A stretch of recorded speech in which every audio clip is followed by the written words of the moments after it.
ಕೆಂಪೇಗೌಡರು ಬೆಂಗಳೂರನ್ನು ಕಟ್ಟಿದ್ದು ನಿಜ, ಆದರೆ ಅವರು ಬೆಂಗಳೂರನ್ನು ಕಟ್ಟಿದ್ದು ಒಂದು ದೊಡ್ಡ ಯುದ್ಧದ ನಂತರ ಅಲ್ಲ. ಅವರು ಬೆಂಗಳೂರನ್ನು ಕಟ್ಟಿದ್ದು ಒಂದು ದೂರದೃಷ್ಟಿಯ ಯೋಜನೆಯಂತೆ.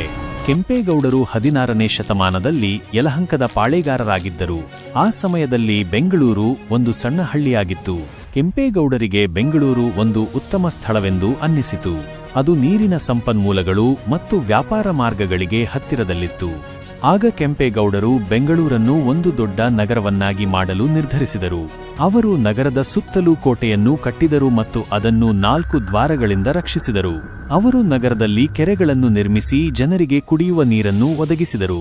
ಅವರು ನಗರದಲ್ಲಿ ದೇವಾಲಯಗಳು ಮತ್ತು ಇತರ ಸಾರ್ವಜನಿಕ ಕಟ್ಟಡಗಳನ್ನು ಕಟ್ಟಿದರು. ಕೆಂಪೇಗೌಡರ ಕನಸು ನನಸಾಯಿತು. ಬೆಂಗಳೂರು ಒಂದು ಸುಂದರವಾದ ಮತ್ತು ಸಮೃದ್ಧವಾದ ನಗರವಾಯಿತು. ಇಂದು ಬೆಂಗಳೂರು ಭಾರತದ ಪ್ರಮುಖ ನಗರಗಳಲ್ಲಿ ಒಂದಾಗಿದೆ ಮತ್ತು ಕೆಂಪೇಗೌಡರನ್ನು ಬೆಂಗಳೂರಿನ ಸ್ಥಾಪಕ ಎಂದು ಕರೆಯಲಾಗುತ್ತದೆ.